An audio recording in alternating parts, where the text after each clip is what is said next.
You know that feeling, right? You really want to get your head around something complex, maybe explore some pretty wild ideas, but you don't want to feel like you're just drowning in information. Yeah, exactly.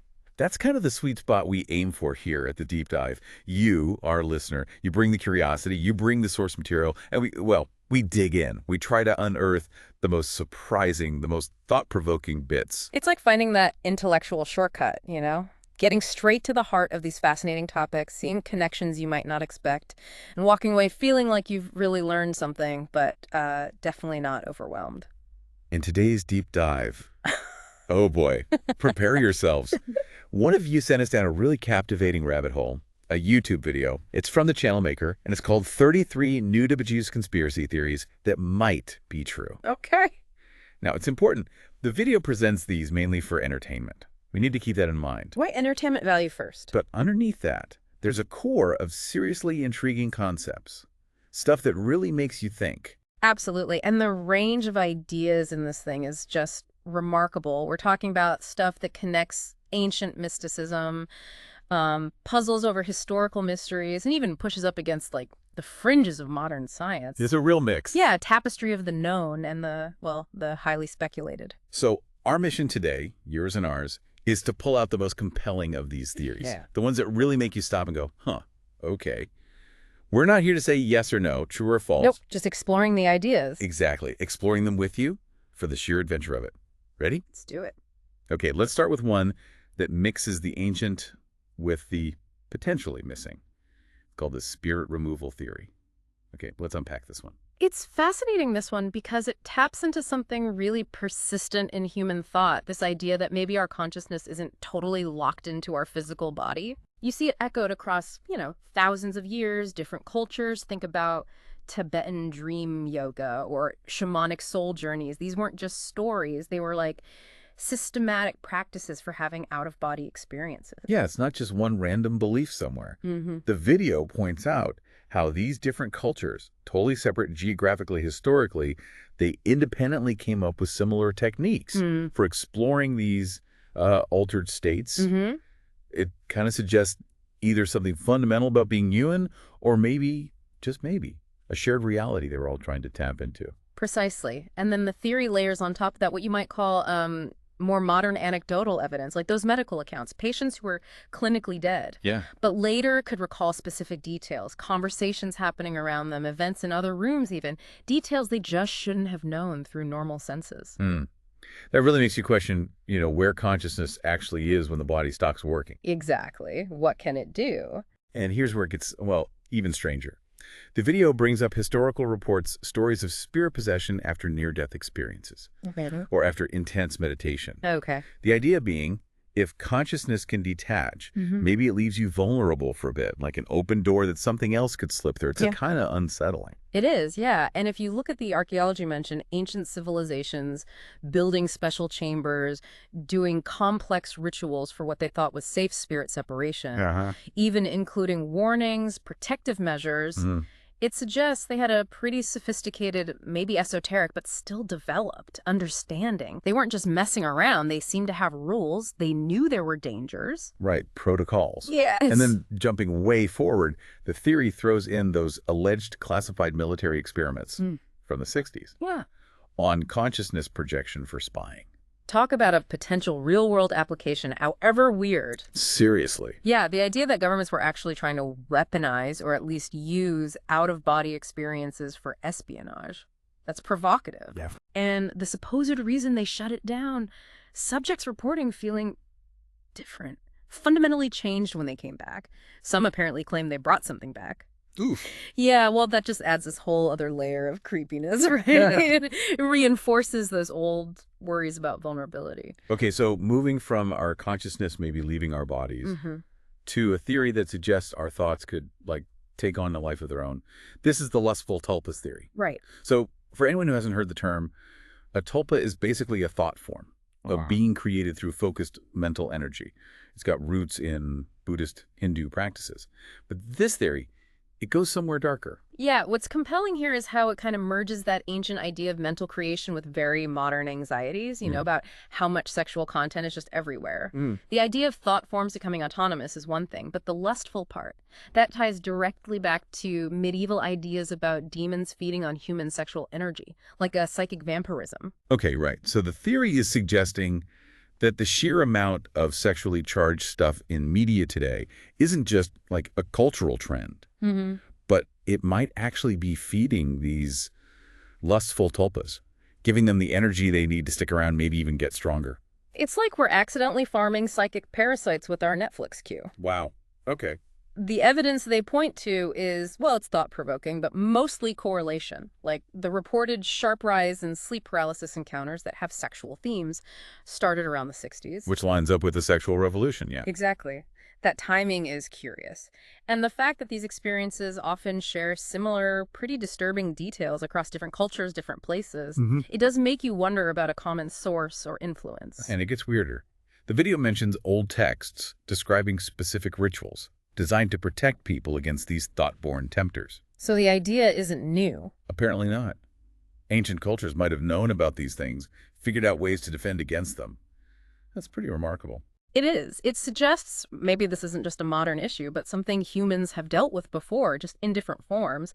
And the point about how sexual imagery seems to spread so fast, almost like a virus, potentially creating this feedback loop where more attention makes them stronger. Yeah.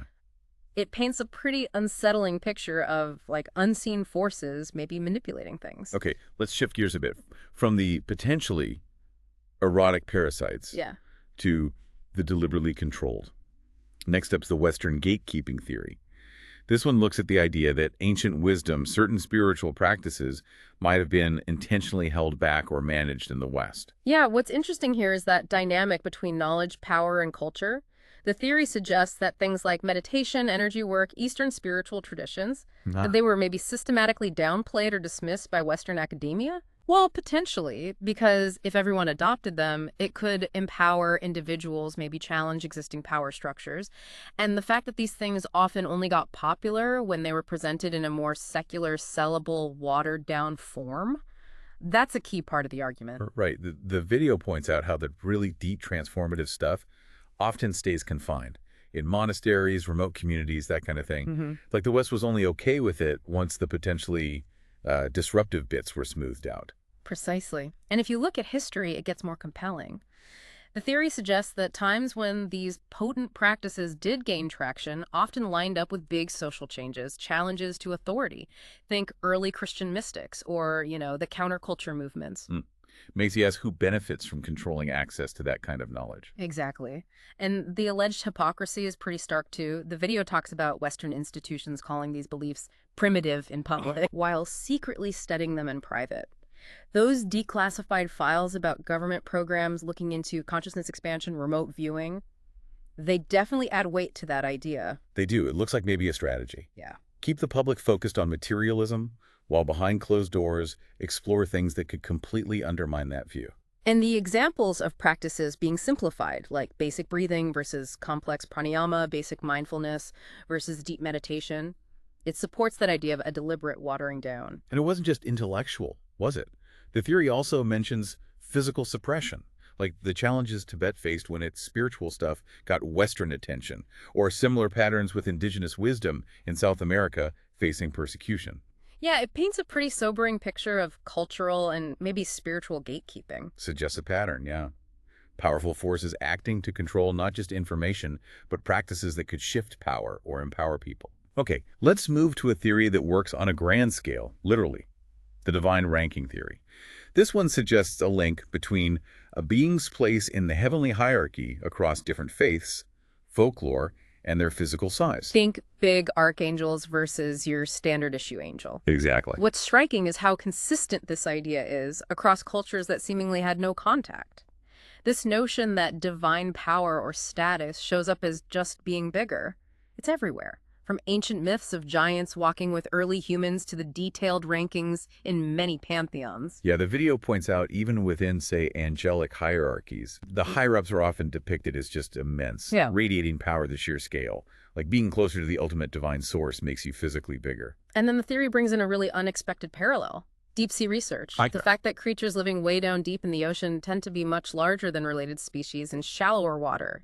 Giant squid, colossal isopods. Right, deep-sea gigantism. Yeah.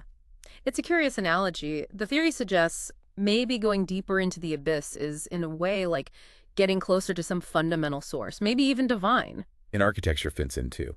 The video notes how the oldest temples, sacred sites often use massive stones, build towering spires. The scale gets grander as you go up, towards the sky, like we instinctively build towards a larger divine scale. Precisely. And mentioning whales, Earth's biggest creatures, living deep, singing these complex songs, some interpret as like divine praise, it adds another layer, contrasting with our own sort of mid-scale existence, maybe reflecting our distance from that origin. And for a really cosmic twist, the theory mentions some obscure texts talking about a future time, when worthy souls will grow vast, like mountains, mirroring those deep-sea giants. Oh, wow. It's a really evocative idea, this universal law tying size to how close you are to the divine. It is. It suggests a basic principle across the cosmos, physical size reflecting spiritual connection, whether you're an angel or a creature in the Mariana Trench. Okay, let's shift from the potentially huge to the deliberately quieted. This next theory is just called Witnesses. It focuses on the early Soviet space program and the idea that they suppressed information from cosmonauts who saw, well, something weird out there. What makes this intriguing is just how secret everything was back then, the early space race. The theory uses recovered radio signals, supposedly picked up in Italy and Germany, capturing distressed Russian voices, seeming to fade out into space. It suggests unexplained incidents, maybe tragic losses the Soviets never admitted to. Right. The video claims some records point to over 10 missing cosmonauts between 61 and 64. Yeah. Their names just wiped from the official history. That's a lot. It is, and the implications are unsettling. Plus those strange radio signals amateur operators supposedly heard Russian, mixed with unknown sounds, mechanical grinding, even what sounded like whale song. Whale song. In space. Yeah, it all adds to the eerie vibe. Suggests these weren't just equipment failures. And the stuff about capsule designs. Meant for trips way beyond low Earth orbit, with unusually thick shielding. That hints at missions going further than they said. As does testimony from former Baikonur workers talking about strange circular burn marks on capsules when they came back. What caused those? Exactly. And the research into old weather balloons, supposedly finding weird, physics-defying things in the sky, shapes splitting apart, rejoining, vanishing in light bursts that caused electronic failures. It broadens the scope of weirdness early space travelers might have seen. Yeah. But the really chilling stuff comes from those alleged leaked papers, saying some cosmonauts radioed about visitors before they lost contact. Visitors. And accounts of recovered capsules with hatches ripped open from the inside. Seats empty except for handprint-shaped scorch marks. It's terrifying. It paints a horrifying picture of what these witnesses might have encountered. Suggests maybe encounters with something unknown, maybe hostile, leading to a massive cover-up to control the story. Okay, next up, the foreign cryptid theory. This one suggests that even in the most populated parts of Earth, we've only found a tiny fraction of the undiscovered creatures may be hiding in vast, unexplored wildernesses.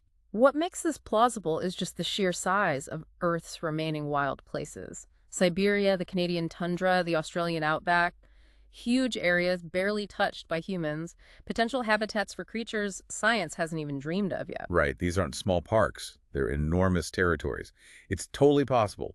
Unique ecosystems, unknown species could be out there. And the video gives some intriguing, though anecdotal evidence. Reports from nomadic tribes in Mongolia. Seeing unknown creatures that match descriptions from other separated tribes, that suggests maybe a real undocumented fauna. And then the more unsettling stuff, those mysterious livestock deaths in remote Patagonia, clean, almost surgical wounds, or entire caribou herds vanishing in Alaska. Things that known predators just don't explain easily. They don't. And if you link that to indigenous Australian stories of unknown beasts passed down for generations, consistent details across languages, and then see modern disappearances happening in those same areas, it hints at a hidden ecological reality. The satellite maps showing countless unexplored valleys, cave systems in northern Canada, that really highlights the potential for isolated life. And those weird tracks found that don't match any known animal, That's physical evidence that makes you wonder. Exactly. Plus the yearly reports of hunters vanishing in Russia's Sakha Republic, recovered bodies sometimes having unusual marks not matching local predators. It all adds up to this possibility that our map of life on Earth is far from complete. Okay, now for one that feels very relevant right now. The raising the stakes theory. This proposes that when governments get caught in scandals, they start escalating cover-ups, needing bigger and bigger distractions each time. What's interesting here is the proposed dynamic, how a small lie can spiral into huge, complex operations. A self-feeding cycle, cover up one thing, which needs a bigger cover-up, and so on. Right. The video suggests a pattern. A small document leak might lead to staging a minor incident, which then needs a major crisis, maybe even a real one, to distract from it. A slippery slope of deception. Precisely. The idea that simple cover-ups could eventually lead to orchestrating actual catastrophes to shift public focus, it's cynical, but maybe not impossible historically. And the point that each new event leaves more evidence, needing an even bigger distraction, it shows how unsustainable that would be. It's like a poker game with insane stakes. The theory suggests officials eventually have to use extreme measures manipulating markets, maybe even starting conflicts, just to keep the spotlight off the original problem. And the poker analogy holds up. Eventually, you can't raise the stakes anymore. The theory argues this cycle has to break eventually. The whole system collapses under the weight of all the secrets. Okay, shifting from government games to something more spiritual. The spiritual monopoly theory suggests a hidden effort by modern elites to limit everyone else's connection to supernatural realms. What's intriguing here is the idea of deliberately suppressing innate human spiritual abilities. The theory looks back at historical accounts of shamans, mystics, healers across cultures who showed unusual abilities, suggesting maybe such connections were more common or accepted before. Right. The video points to old texts describing practices like meditation, fasting, rituals as ways to strengthen or weaken spiritual sensitivity, things that have mostly faded in modern society. Like we've been intentionally cut off. Exactly. And if you look at history, powerful institutions often controlled access to spiritual knowledge, burning libraries, persecuting mystics, standardizing religion.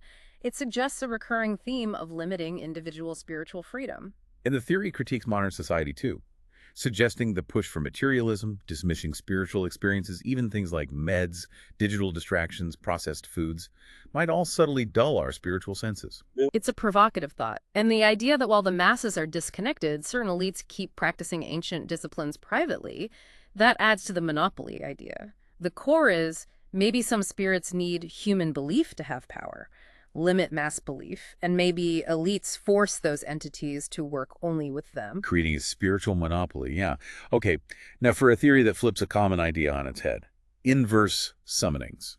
And instead of us summoning spirits here, maybe our thoughts draw spirits into mental realms we create. Yeah, this one reverses the usual flow. It draws on obscure texts about, say, monks crafting incredibly detailed mental worlds through focus. Believing these powerful thought forms could attract wandering spirits, like physical rituals attract spirits to objects. So our minds become spiritual magnets. The video mentions secret groups supposedly practicing this. Deep concentration, mental exercises to build these intricate structures, claiming success when the thought forms started acting independently. That's mind-bending. It is. And the journals described, where these mental constructs seem to cause physical effects, moving objects, making sounds, the practitioners saw that as proof. Spirits inhabiting their mental creations, using mind power to affect the physical world. And instead of being tied to physical things, these spirits will be linked to the host's thoughts. The video mentions ancient scrolls about masters maintaining multiple mental forms, each hosting different spirits acting as advisors. Bound by thought, not ritual. Exactly. A total departure from traditional summoning, suggesting the real power isn't manipulating the outside world, but the mind's ability to shape and host the spiritual. All right, next up, a potentially tricky one, God's fallibility theory. This comes from those odd moments in religious texts where divine beings seem weak or imperfect. What's interesting is how it challenges the usual idea of a perfect, all-powerful deity. The theory looks at ancient stories, heavenly wars, fallen angels, interpreting them as hints of limits or vulnerabilities in the divine realm. Right. The video mentions forgotten manuscripts supposedly kept secret by religious leaders.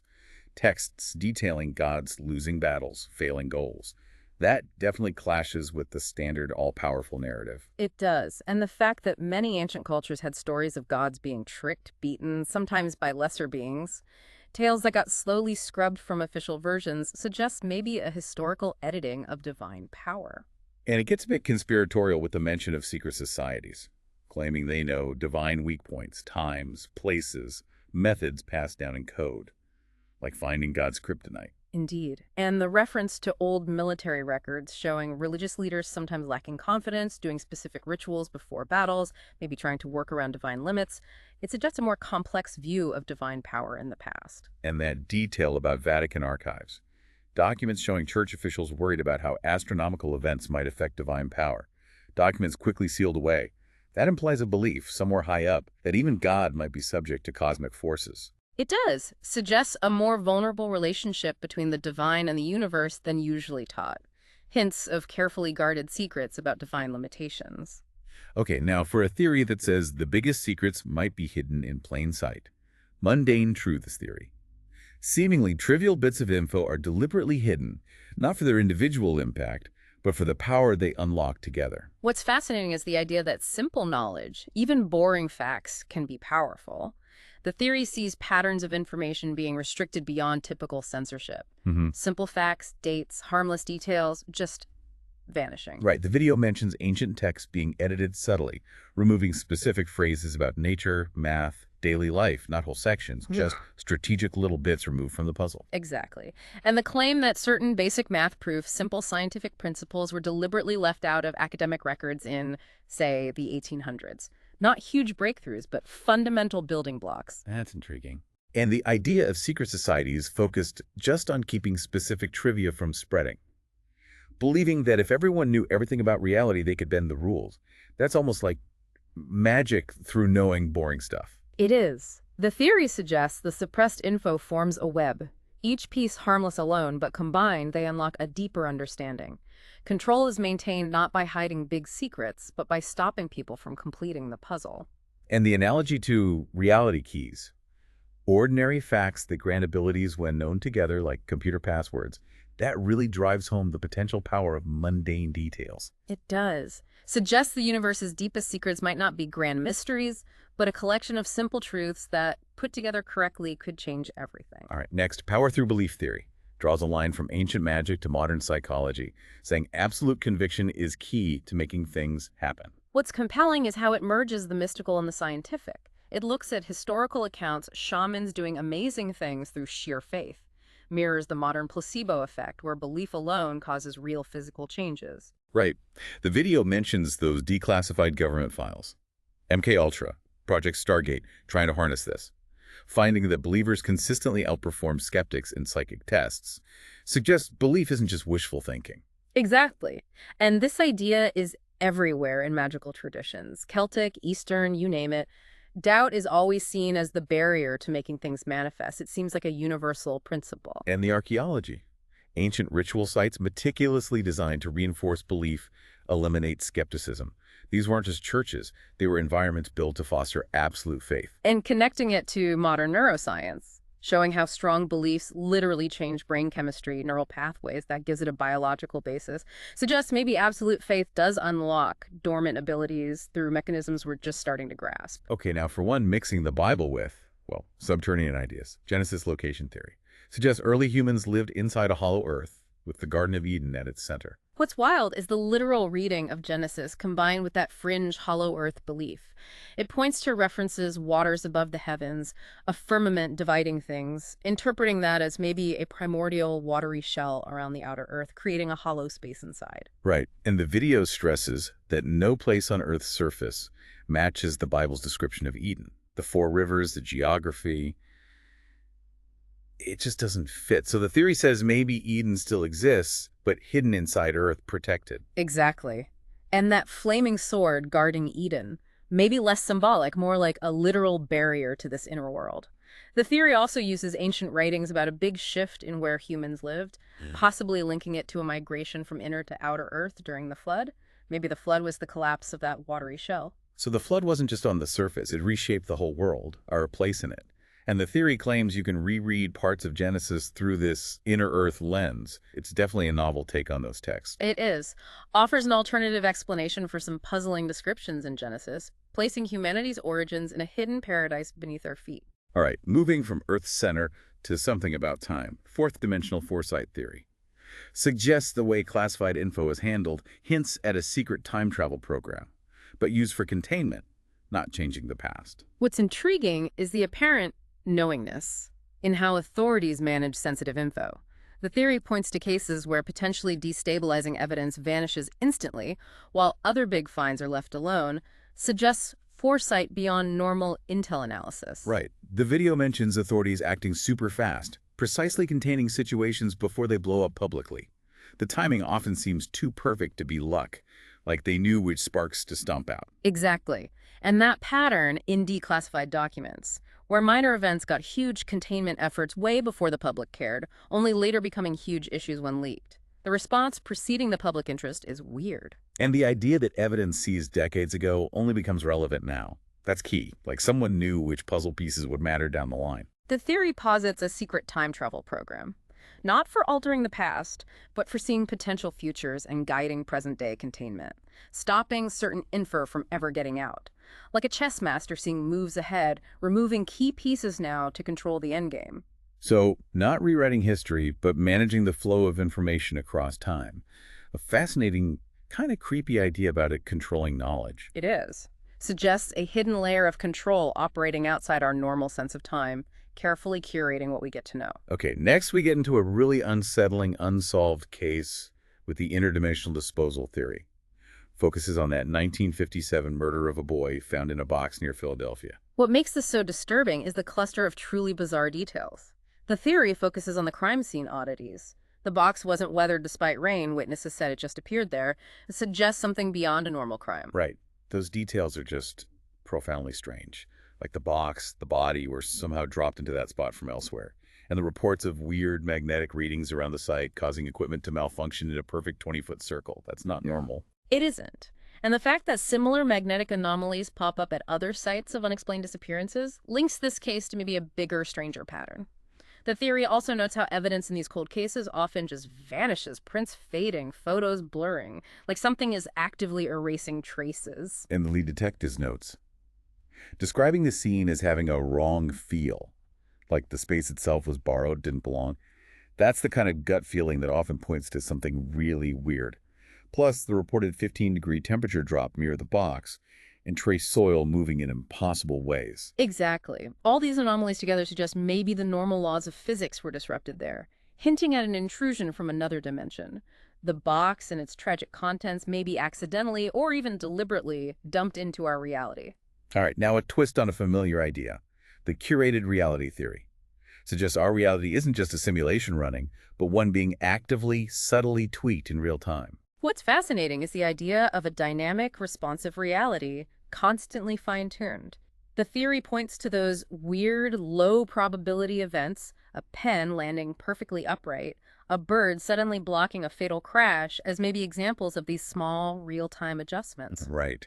Those glitches in the Matrix moments, or impossible luck. The video suggests they aren't just random, but maybe course corrections, like a cosmic editor nudging events. Exactly. And the patterns of lucky breaks or freak accidents at key historical moments, with huge consequences. A sudden fog lets an army escape, a chance meeting sparks a revolution. Maybe those are larger-scale edits. And the theory gets mathematical, suggesting the odds of some coincidences are so low they basically break statistics, hinting at deliberate manipulation, not chance, like someone keeps re-rolling the cosmic dice. And mentioning the Mandela effect shared false memories as possible, leftover traces of edited timelines adds another layer, a fluid, adjusting reality we all share. Okay, moving into potentially disturbing ground with mass behavior shifts theory, looks at unsettling patterns of unexplained mass panic, shared delusions, collective irrationality through history. What's concerning here is the potential for manipulating collective consciousness on a huge scale. The theory connects some mass hysteria cases to nearby military bases, especially during the Cold War, suggesting maybe psychological experiments or testing influence techniques. Right. The famous 1938 War of the Worlds broadcast is cited as maybe an early test of how easily mass panic could be triggered via media. And the video mentions declassified docs about mass behavior studies in small U.S. towns in the 50s and 60s. That's unnerving. It is. And the MKUltra files showing interest in mass psych manipulation using frequencies, chemicals, that fuels concerns about hidden influences. Maybe those early tests evolved into more subtle methods. And more recent stuff, like the 2016 creepy clown sightings, mirroring patterns from those old tests. Gives you pause. The video also mentions reports from ex-military about training in social engineering, crowd control, stuff that could be applied massively via social media now. Exactly. And anecdotal reports, weird clusters of identical nightmares, synchronized buying habits that make no sense, localized outbreaks of weird physical symptoms, could all be seen as potential, maybe circumstantial evidence of ongoing tests and mass influence. Okay, next. Butterfly susceptibility theory draws parallels between quantum mechanics and ancient divination, noting similar problems in predicting the future without changing it. What's cool is the intersection of these totally different fields. The theory links the observer effect in quantum physics, where observing changes the system to the trouble ancient seers had, making precise predictions. Right. The video mentions a parascience study. Someone accurately predicted a car crash, but their knowing it seemed to set off events that prevented the crash exactly as foreseen. Like, the future's so fragile, just looking at it messes it up. Exactly. And the pattern where more specific prophecies lead to more unpredictable changes in reality suggests the more you pinpoint the future, the more likely you are to accidentally change it. Which might explain why ancient oracles gave vague metaphorical predictions. Maybe they understood this butterfly effect intuitively.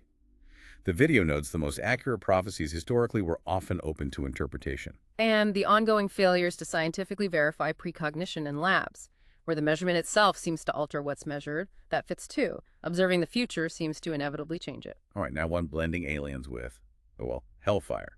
Extraterrestrials are demons theory. Connects ancient religious texts about sky beings to modern UFO sightings. What's thought-provoking is rereading ancient stories through a modern lens. The theory notes holy books describing beings descending from the sky, often terrifying witnesses, hence phrases like, "fear not," suggests these encounters might be the root of both religious beliefs and later UFO interpretations. Right. Parallels between those awe-inspiring, scary sky visitors of old and modern alien abduction stories. And it brings in that parascience idea again, that predicting an event can influence it, blurring lines between knowledge and maybe manipulation by these beings. Then it throws in specific controversial alleged evidence. The lost Apollo 11 tapes supposedly showing shadowy, physics-defying figures near the moon lander, leading to theories NASA hid data. And the alleged '69 incident with Soviet cosmonaut Komarov, reportedly seeing winged humanoids during a spacewalk, matching medieval demon descriptions, with Soviets classifying the records. That's chilling. That what we see as aliens might be what our ancestors called demons. The video highlights themes common to both abduction stories and demonic possession accounts. Okay. Lost time, marks, night visits, testing unknown languages. Exactly. Suggests an unsettling continuity. The beings haven't changed, maybe just our interpretation has from spiritual then to technological now. Okay, next, divine humanity theory. Posits a hidden divine force in our DNA, passed down since day one. What's inspiring here is the idea of innate spiritual potential dormant inside us. The theory points to ancient texts hinting at this, the Hindu Atman, being made in God's image. Right, and the video discusses groups throughout history trying to unlock this potential through diet, meditation, energy work, with some claiming extraordinary abilities, healing, foresight. And those remarkable documented cases from Tibet, monks controlling body temp, metabolism, that lends weight to untapped human abilities. The theory also notes unusual brain patterns in people reporting these states, increased gamma waves, synchronicity matching deep meditation, but way more intense. It draws a compelling link to DNA's double helix itself, maybe a physical mark of divinity, highlighting the mathematical precision of genetic code as maybe evidence of a divine blueprint. The video also mentions anecdotal reports of people awakening this power-sharing traits like high empathy, faster healing. Exactly. And the persistent tales of secret societies still working to unlock full human potential, seeing modern spiritual movements as just shallow copies of ancient wisdom, adds enduring intrigue to this idea of divinity within us. All right, now a theory about cosmic purpose. Necessary creation theory suggests divine perfection means the universe contains exactly what humanity needs for its purpose. No more, no less. What's fascinating is applying that teleological argument from design on a cosmic scale. A perfect creator would make a perfectly efficient universe, with precisely the elements and laws needed for humanity to emerge and fulfill its role. Right. The video highlights the estimated 2 trillion galaxies in the observable universe, suggesting that staggering number isn't random, but the exact amount needed to maintain Earth's life-supporting conditions. mind-boggling, the vastness calibrated just for us. Exactly. And all those fundamental constants, gravity, speed of light, being precisely tuned for life, presented as more evidence of a cosmos designed for us. And the theory suggests the accelerating pace of human knowledge means we're heading towards grasping all universal truths. Once we get there, our purpose is complete. And the final phase idea, drawing from end times beliefs, posits that once we understand everything, the universe, having served its purpose as our cosmic school, will make way for the next stage of existence. A grand, maybe cyclical view of destiny. Okay, now for something almost dystopian. City of facades theory suggests modern cities contain huge numbers of empty buildings, just maintaining the appearance of urban life. What's disturbing is the idea of massive deception to shape our reality. The theory points to anomalies. Strange power usage patterns, whole blocks using almost no electricity despite looking occupied, potential signs of a fake urban landscape. Right, and building permits showing uniform construction dates for whole districts suggest coordinated, maybe artificial development, not organic growth. The video mentions security guards told to restrict access, maintenance workers installing fake equipment in these occupied buildings, like a giant movie set. Exactly. Reports of supposedly occupied buildings lacking basic utilities, water, sewage, even fake windows painted on walls, supports this Potemkin village idea. And construction workers told to install hollow walls, fake elevator buttons, adds to the picture of illusion. Shell companies renting floors with no employees.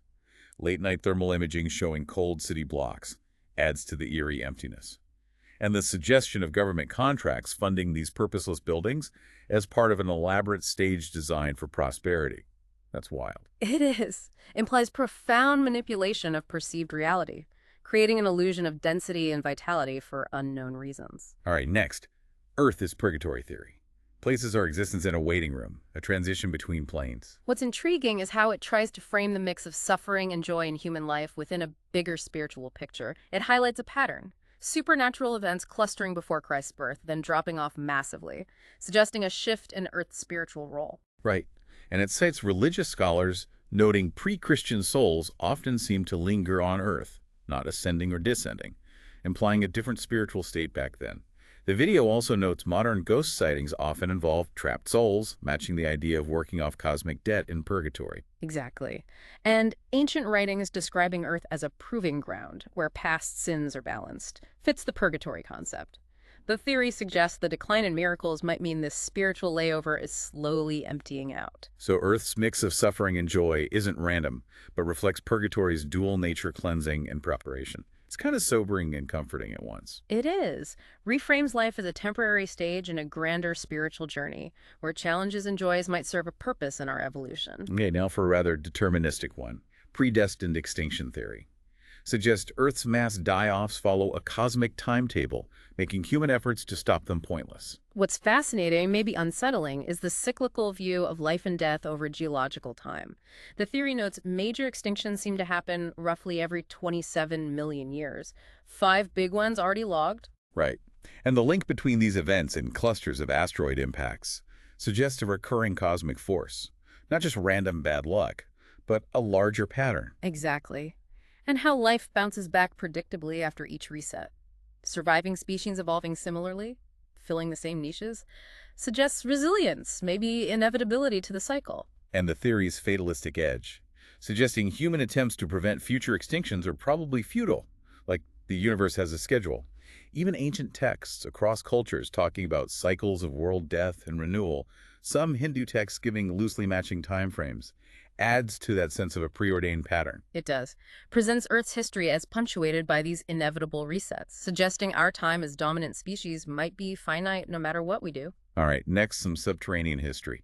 Antediluvian hollow earth theory connects ancient biblical texts to hidden realms beneath us before the flood. What's intriguing is how it blends literal Genesis readings with hollow earth ideas. It points to verses maybe hinting at two worlds, surface and inner, where early humans might have lived inside. Right. And those weird details in religious writings. Angels descending, demons rising, both entering our world through openings in the Earth's crust, matching folklore about cave entrances to underworlds. That's a compelling point. Exactly. The theory uses obscure church texts describing pre-flood humans building grand underground cities, having direct contact with holy and unholy beings, using hollow spaces as meeting grounds. And the common themes in flood stories globally. Survivors hiding in mountains or underground that emerging from caves, sharing specific details, lends credence to a pre-flood link to subterranean realms. Even medieval maps supposedly marking entrances to this inner world, often near claimed angel demon spots, sometimes matching deep caves, adds another layer. They do. Suggests a time when boundaries between surface, inner earth, maybe spiritual realms were more fluid, and the flood might have sealed off those connections. Okay, now one suggesting we all carry something amazing. Residual divinity theory posits every living thing holds a tiny spark of the original divine force. What's beautiful here is the idea of immanent divinity, a spark of the creator in all creation.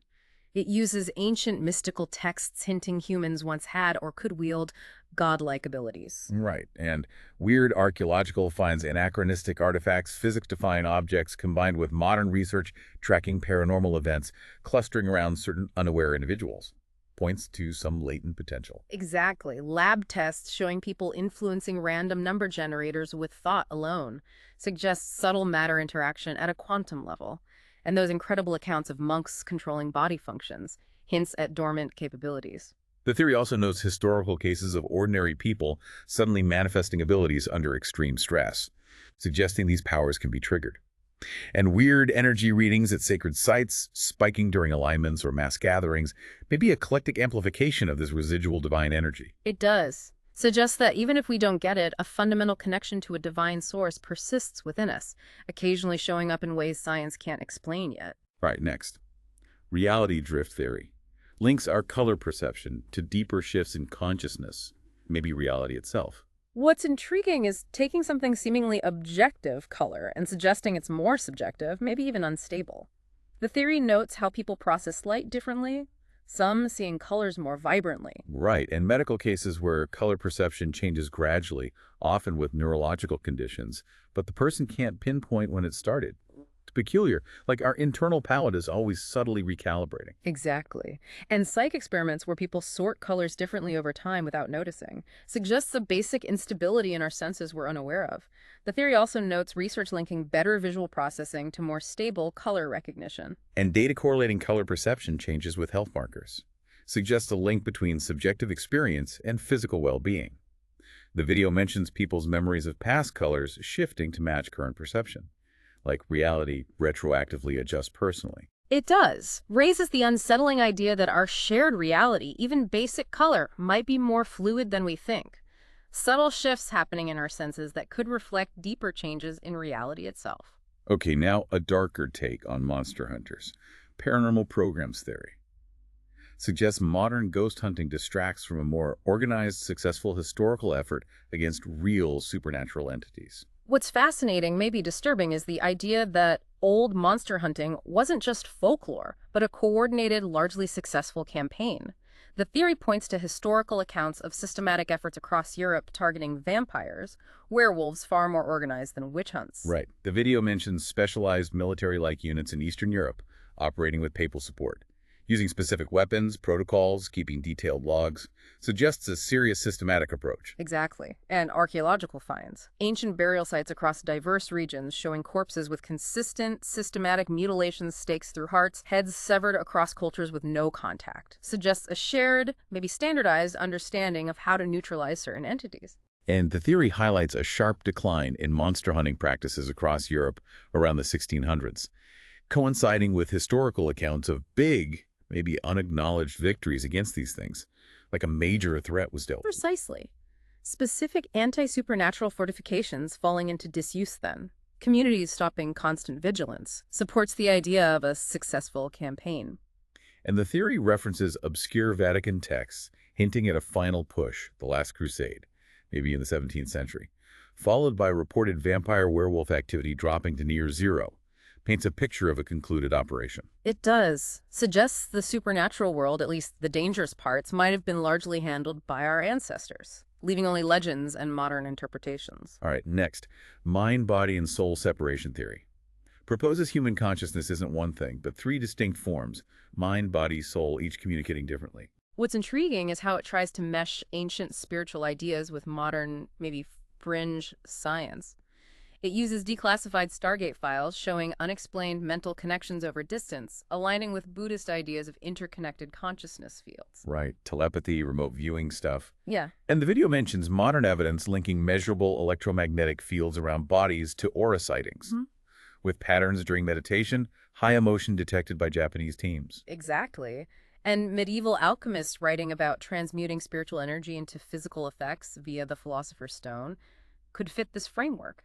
The theory also uses paranormal investigations, documenting objects moving without contact around emotionally charged groups. And those declassified hook operations, mental patients showing knowledge of others' private thoughts, peaking during full moons, solar flares, suggests external energies affect these interconnected parts. Exactly. And the theory ends highlighting strange, synchronized behavior in isolated groups during big historical events, hinting at a shared consciousness field, maybe stronger near ancient sites or during collective moments, proposes a much more complex, interconnected consciousness than usually acknowledged. Okay, now one rooted in a specific persistent haunting, lingering possession theory. From a 1924 Chicago firehouse incident with firefighter Francis Levy. What makes this compelling is the tangible, persistent nature of the alleged haunting. Levy reportedly had a premonition of his death, died fighting a fire, then a handprint matching his bee appeared on a window he'd just cleaned. The remarkable part, it supposedly resisted all cleaning for 20 years. Right. Scrubbing, chemicals, nothing worked. And the fact it was supposedly photographed seemed clear on his death anniversary each year, adds to the uncanniness. Even after the window was destroyed in '44, reports of cold spots, weird activity near its old location continued for decades. Exactly. Ongoing reports, tools moving, equipment malfunctioning there, the sound of someone cleaning an empty window. Classic poltergeist stuff tied to Levy's memory and location. Plus anecdotal accounts of orbs, mists in photos near the spot, significant temperature drops suggest a lingering presence. It's like Levy's energy, maybe a fragment of consciousness, stayed imprinted on that spot, a lasting, inexplicable mark of his final moments. Exactly. Blurs the lines between a traditional ghost haunting and something more localized. Residual energy, a consciousness imprint anchored to a place. All right, next, sacred land theory. Connects ancient power sites and modern elite gatherings via geometric alignments, ley lines forming a global energy grid. What's intriguing is the idea of Earth's hidden energetic infrastructure, and maybe powerful people consciously using these energy pathways. The theory points to reports of high electromagnetic readings, specific radio frequencies at many ancient sacred sites. Right. And the curious fact that many private estates, meeting places of influential figures historically and now, seem to fall right on these theorized ley lines. Noteworthy, whether it's coincidence or deliberate. The video also mentions prominent people visiting remote historical sites under tight security during specific astronomical alignments, suggesting ritual or energetic significance. Exactly. And the theory notes many of these sites, ancient and modern, share distinct geological features, suggesting natural energy vortexes. The reference to old esoteric texts describing rituals only working at these earth energy convergence points to open doorways, adds a mystical layer. So the massive security at places like Bohemian Grove, maybe not just privacy, but guarding access to these ancient power spots, where natural energies converge and can maybe be harnessed. Precisely. The theory suggests modern elites might be tapping into the same forces ancient cultures revered, explaining their strategic presence at these significant locations. Okay, now, a theory taking a controlled view of history. Concluded experiments theory. Suggests world civilizations are, maybe always have been, managed test subjects in experiments run by hidden powers. What's chilling is the implication that the rise and fall of civilizations isn't organic. The theory points to ancient empires vanishing without clear reasons. Mayans, Easter Island as maybe failed experiments just terminated by these unseen managers. Right. The video highlights strange gaps in history, entire cultures disappearing overnight.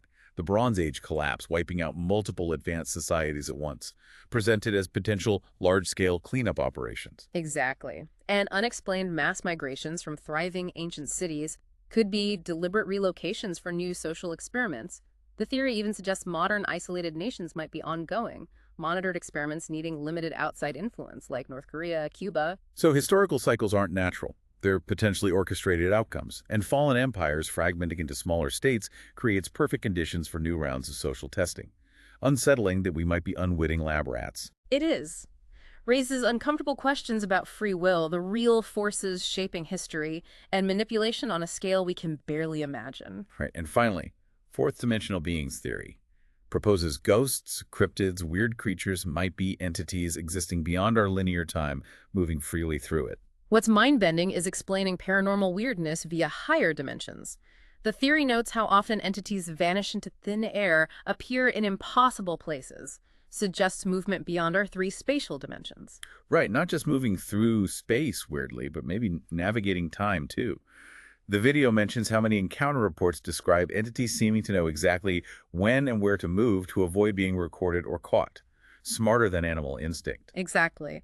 The theory proposes a 4D being could appear and disappear in our 3D world just by shifting along the time dimension, making our attempts to observe them like 2D creatures trying to grasp a 3D object passing through their world. And the idea, this explains why Ghost Hunter's gear malfunctions at just the right moment. The 4D being could undo being recorded by subtly changing its past interaction with the device. That's what it is. Suggests the very nature of these entities might put them beyond our ability to fully grasp or interact with using our 3D understanding of space and linear time. Wow. Okay. That was quite a ride. From spirit removal to fourth dimensional beings, this deep dive into the weird edges of possibility definitely took us places. It really did. And while, yeah, the original video framed these for entertainment, like we said, taken together, they offer this huge range of ideas about consciousness, power, reality itself, and just how much we still don't know. Absolutely. It really makes you think, doesn't it? Yeah. Which of these ideas, if any, really struck a chord with you, our listener? And maybe more importantly, why? What underlying fears or hopes or curiosities did a particular theory tap into? And maybe the biggest takeaway is just this. Considering how many strange ideas are out there, what does that say about us? About humanity's built-in drive to understand the unexplained, to question the official story, and maybe the limits of our current ways of thinking about the universe. Definitely food for thought long after this conversation ends. We hope you keep exploring these ideas, dig deeper into whatever spark your interest, and maybe even start your own deep dives into the mysteries that pull you in. Thanks for joining us on this one.